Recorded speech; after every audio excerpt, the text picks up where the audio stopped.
Hoy, en Renovando tu Mente, la mano invisible de Dios.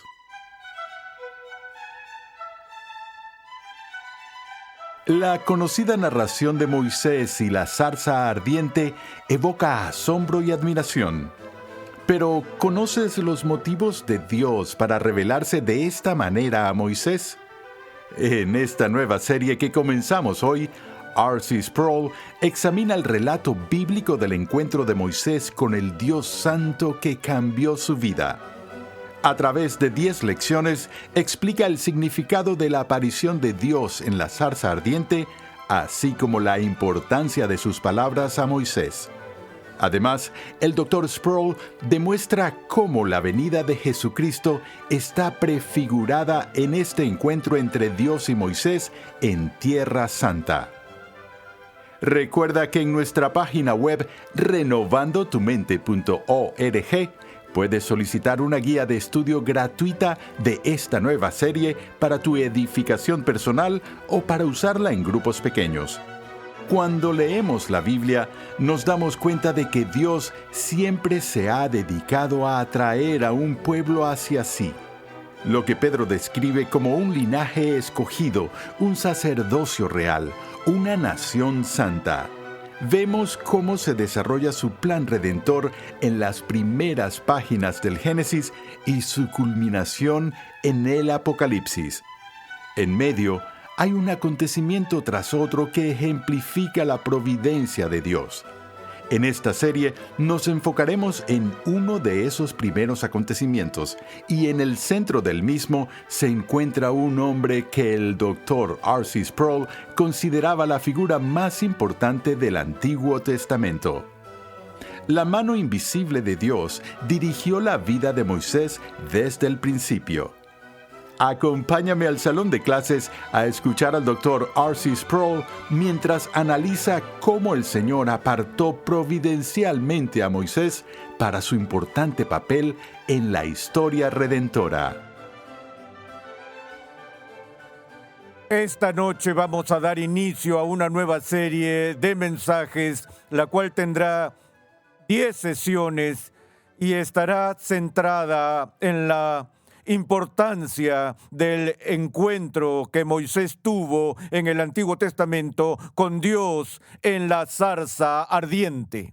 Estoy convencido de que ese episodio es un episodio decisivo, no solo para la vida de Moisés, no solo para la historia de Israel, sino para la historia del mundo entero. Lo que voy a hacer en las primeras 2 sesiones es ver un poco el periodo de la vida temprana de Moisés que lo condujo a ese encuentro en la zarza ardiente. Los últimos 8 mensajes se centrarán en la teología que es revelada, es decir, el conocimiento de Dios que nos es revelado en ese evento en particular. Hoy estoy leyendo de la Nueva Biblia de Estudio de Ginebra, y si tienes esa o la Biblia de Estudio de la Reforma, verás en la cubierta el logo de esta Biblia, el cual fue el símbolo de la Reforma protestante, cuyo símbolo es, por supuesto, el de la zarza ardiente. Entonces, empecemos viendo la primera parte del libro de Éxodo, en el primer capítulo. En el versículo 8 del capítulo 1, leemos una declaración que es algo inquietante, es fatídica, introduce una noción profunda y gran preocupación que prepara el escenario para todo lo que viene en el libro de Éxodo. Verso 8 dice así: y se levantó sobre Egipto un nuevo rey que no había conocido a José. Si estás familiarizado con la historia que es revelada en el libro de Génesis, de inmediato sientes el peso de esta declaración, porque el libro de Génesis termina cuando los hijos de Israel son convocados a mudarse de Canaán, donde la hambruna había golpeado muy fuerte, y ahora van a las fronteras de Egipto, donde José estaba desempeñándose como primer ministro. Y a esta familia judía se le dio la tierra de Gosén para que se estableciera. Conforme pasaron los años, la población de este grupo judío que vivía dentro de las fronteras de Egipto creció de forma exponencial y se convirtió en un grupo grande dentro de la población de Egipto.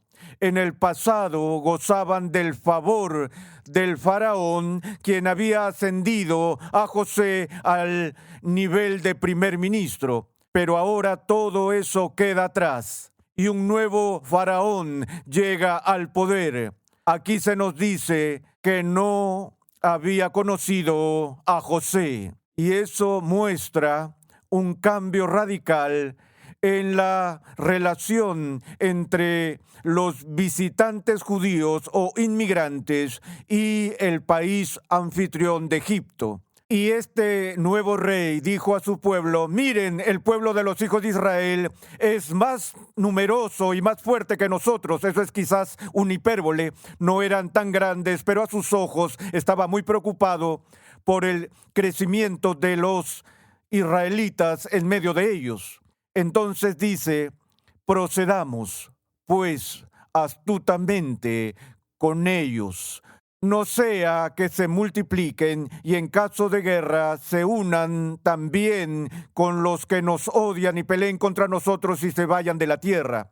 Estaban diciendo: tenemos que ser astutos aquí, debemos tener cuidado. Por un lado, no queremos que se vayan, porque son nuestra fuerza de trabajo esclava de la cual depende toda la economía. Pero a la vez no queremos que se vuelvan tan numerosos y tan fuertes que si somos atacados por otra nación, ellos se levanten en una insurrección y se unan a nuestros enemigos y nos destruyan. Así que lo que tenemos que hacer es mantenerlos aquí, pero mantenerlos tan débiles como nos sea posible. Así que ahora el faraón instituye un programa con ese fin, y escuchen lo que implican sus tretas. Entonces pusieron sobre ellos capataces para oprimirlos con duros trabajos. La idea aquí es que cuanto más pesadas sean sus cargas durante la esclavitud, es menos probable que vivan hasta la vejez, por lo que la esperanza de vida, en especial de los hombres entre los hebreos, se acortará.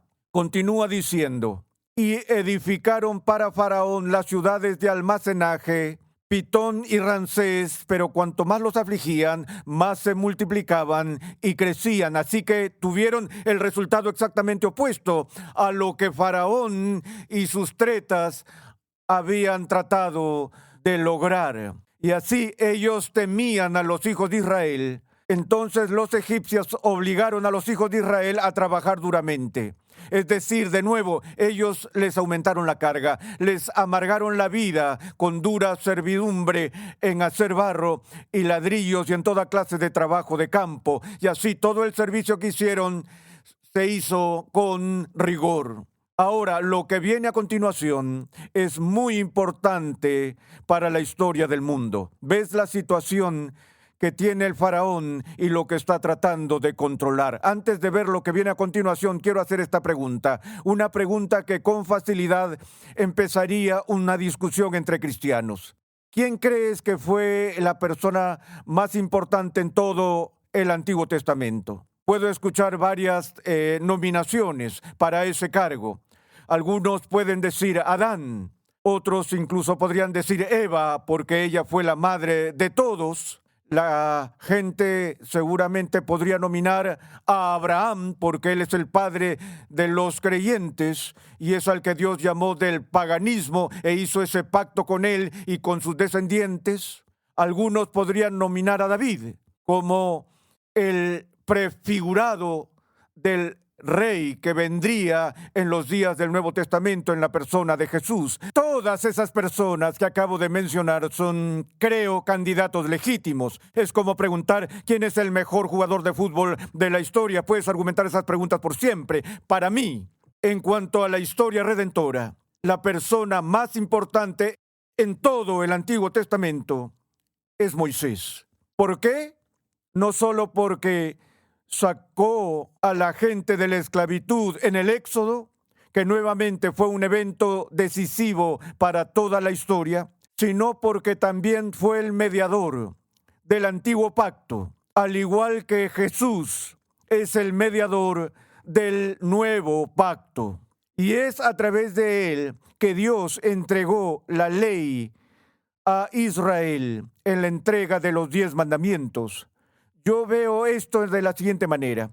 Sin Moisés, sin escape de la esclavitud, sin éxodo, quizás no habría un judío sobreviviente sobre la faz de la tierra hoy. Porque sin el éxodo y el liderazgo de Moisés, los esclavos judíos nunca habrían sido moldeados en una nación por Dios. Y nunca habrían tenido el código de la ley que fue entregado a través de Moisés. No puedes estudiar jurisprudencia en la civilización occidental sin ver el impacto del decálogo pronunciado por Moisés posteriormente en el derecho romano, así como en la ley británica y en la jurisprudencia estadounidense. Así que este hombre es de gran importancia. Y los primeros capítulos del libro de Éxodo nos revelan una providencia extraordinaria por la cual Dios en su soberanía le dio al mundo a Moisés. Ahora, el miedo del faraón se ha intensificado a tal punto que su nuevo programa de tretas a fin de protegerse del problema del crecimiento en fuerza de estos esclavos judíos, fue el destruir a los bebés que estaban a punto de nacer. En un significativo paralelo redentor e histórico, un edicto sale de Faraón no muy diferente al de Herodes en los días del Nuevo Testamento, con la matanza de los bebés, a fin de destruir al niño Jesús. Así que en este momento de la historia, el faraón emite un decreto para destruir a los niños judíos recién nacidos. Leamos su contenido. Y el rey de Egipto habló a las parteras de las hebreas, una de las cuales se llamaba Cifra y la otra Púa. Él dijo: cuando estén asistiendo a las hebreas a dar a luz y las vean sobre el lecho del parto, si es un hijo, le darán muerte. Esto no es tan solo un gobierno que aprueba el aborto, por muy perverso que eso sea. Este es un caso en el que un gobierno está ordenando el infanticidio. El gobierno, el rey, instruye a las parteras hebreas: si ves a esa mujer dando a luz y el bebé es un niño, es tu deber matarlo. Pero si es una niña, entonces vivirá. Versículo 17. Pero, una de mis palabras favoritas en la historia bíblica, pero, algo aparece que frustra este decreto del gobernante más poderoso del mundo. Pero las parteras, quienes, por cierto, estoy seguro que estaban intimidadas por el poder del faraón. ¿Cómo no iban a estarlo? Aquí está el hombre más poderoso del mundo. Pero las escrituras dicen: pero las parteras temían a Dios. Estas eran mujeres temerosas de Dios, que tenían más reverencia y temor de ofender a Dios que de ofender a Faraón. Sin ese temor y la providencia de Dios, de nuevo, no hay Moisés, no hay Éxodo, no hay ley. Entonces, las parteras temían a Dios y no hicieron como el rey de Egipto les había mandado. Este es un acto de desobediencia civil que recibe la bendición de Dios. Siempre debemos obedecer a los magistrados civiles, a menos que nos ordenen hacer algo que Dios nos prohíbe o nos prohíben hacer algo que Dios ordena. Y en este caso, se les ordenó matar a estos bebés, lo que violaría el carácter de Dios y sus propias conciencias. Así que desobedecieron a Faraón. No hicieron como el rey de Egipto les había mandado, sino que dejaron con vida a los niños. El faraón se entera de esto. Escuchen esto. Llama a las parteras y les dice, ¿qué han hecho? ¿Por qué han salvado a esos niños? ¿Por qué no hicieron lo que les pedí que hicieran? ¿Cómo responden las parteras? Responden con una mentira justa. Existen esas mentiras justas. Entendemos en la ética bíblica de que hay santidad en la verdad y debemos decir la verdad siempre que podamos, pero el principio es este, que siempre debemos decir la verdad a quien se le debe la verdad. Es decir, siempre estamos llamados a decir la verdad, toda la verdad y nada más que la verdad en el caso de justicia. Pero si el enemigo cruza tus fronteras y quiere saber dónde se encuentra ubicada tu defensa, no estás obligado a revelar esa información secreta. Si un asesino viene a tu casa y quiere saber dónde está tu hijo y sabes que su intención es matarlo, Dios no te exige que le digas, él está escondido en el dormitorio. Esto fue un engaño piadoso que recibe la bendición completa de Dios, por cierto.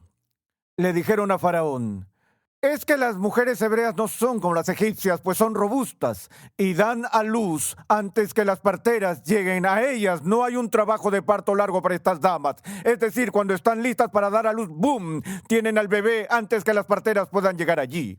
Por lo tanto, se nos dice, Dios favoreció a las parteras. Dios bendijo a estas mujeres por su valiente desobediencia y por no seguir el programa de Faraón. Y el pueblo se multiplicó y llegó a ser muy poderoso. Y fue tanto el temor que las parteras le tenían a Dios, que Dios prosperó a sus familias.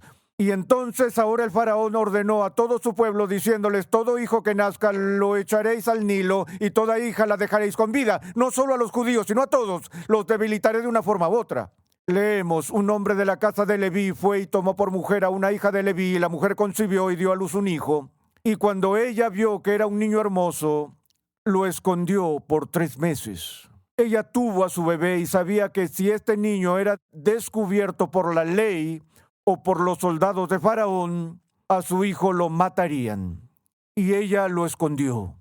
Ella lo escondió durante 3 meses. Puedes mantener a un bebé de 6 semanas algo callado, pero cuando sus pulmones se desarrollan y para cuando cumplen 3 meses, sus llantos no se pueden silenciar.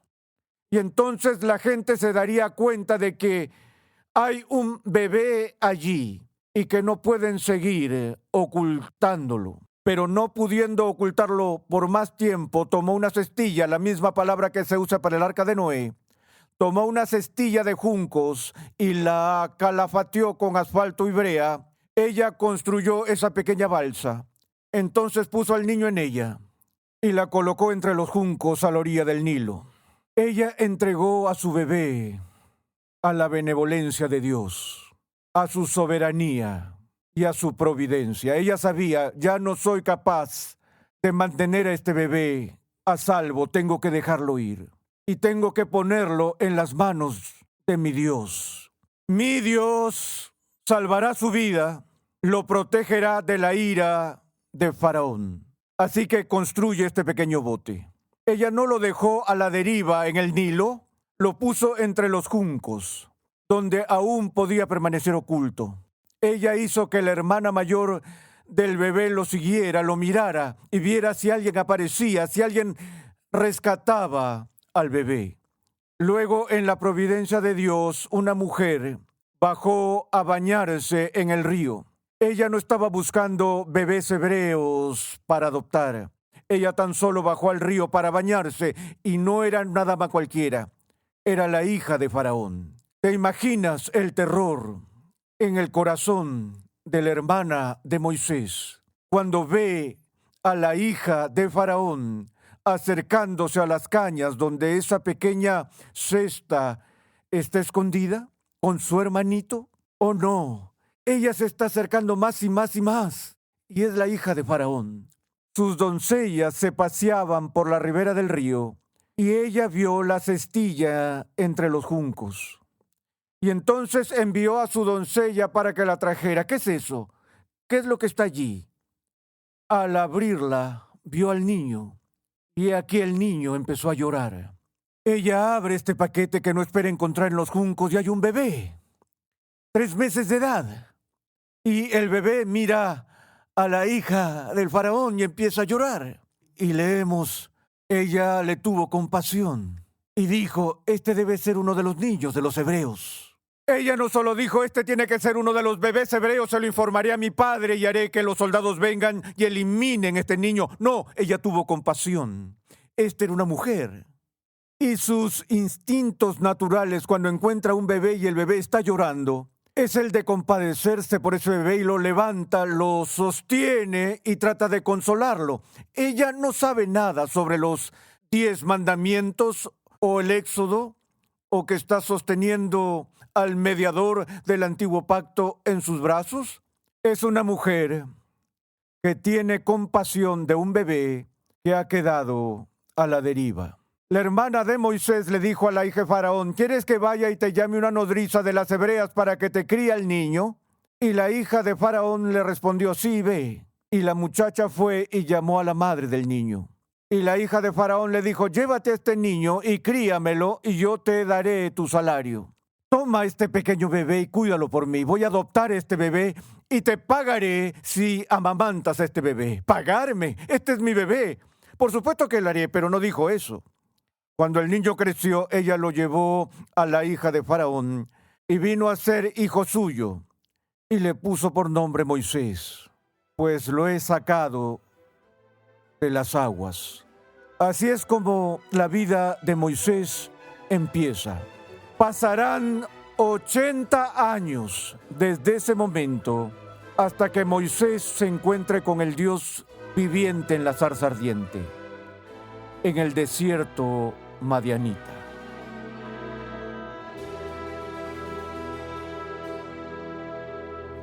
La historia de Moisés fortalece nuestra fe en la soberanía de Dios. ¿No es así? Aunque el faraón intentó destruir a todos los bebés hebreos, Dios utilizó este mal para preservar a Moisés. Era el hombre elegido por Dios y fue protegido milagrosamente para hacer la obra de Dios. Te invitamos a visitar nuestra página web renovandotumente.org, donde podrás solicitar gratuitamente la guía de estudio de esta nueva serie. Allí, además, encontrarás nuestro archivo de episodios pasados, artículos y contenido multimedia y muchos recursos más que producimos con la finalidad de cumplir con nuestra misión de proclamar, enseñar y defender la santidad de Dios en toda su plenitud a tantas personas como sea posible. Moisés quedó asombrado cuando se encontró con una zarza que ardía pero no se consumía. Entonces escuchó una voz en medio de las llamas. En el siguiente episodio de Renovando tu Mente, R.C. Sproul nos adentra en este significativo momento de la historia redentora. Escucha un avance de nuestro próximo programa. Este es uno de los momentos más importantes en la historia del Antiguo Testamento, cuando Dios escuchó el gemir de este pueblo. Cuando Dios escuchó los gemidos de estos esclavos en Egipto. Y el Señor Dios omnipotente movió cielo y tierra a través de su siervo Moisés para hacer frente a esta tragedia de inhumanidad. Renovando tu Mente es una producción de los Ministerios Ligonier, la confraternidad de enseñanza del Dr. R.C. Sproul. Nuestra misión, pasión y propósito es ayudar a las personas a crecer en su conocimiento de Dios y su santidad. Nuestra programación es posible gracias al generoso apoyo en oración y financiero de cristianos alrededor del mundo. Para hacer tu donación, por favor visita nuestra página web renovandotumente.org. Dios llama a su pueblo a ser transformado por la renovación de su mente. Es por esta razón que transmitimos una enseñanza que expone las glorias de Dios reveladas en la Biblia en el contexto de la cultura, la filosofía, la apologética, la ética y la historia de la Iglesia.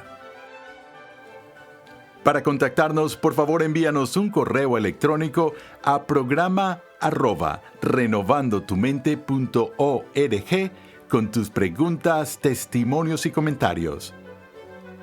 Recuerda que en nuestra página web renovandotumente.org puedes adquirir gratuitamente la guía de estudio de la serie de hoy y además encontrarás una amplia variedad de recursos tales como clases, artículos y contenido multimedia con la finalidad de cumplir con nuestra misión de proclamar, enseñar y defender la santidad de Dios en toda su plenitud a tantas personas como sea posible. Sintonízanos nuevamente en esta misma emisora y en este mismo horario y únete a nuestra gran comunidad virtual en las redes sociales.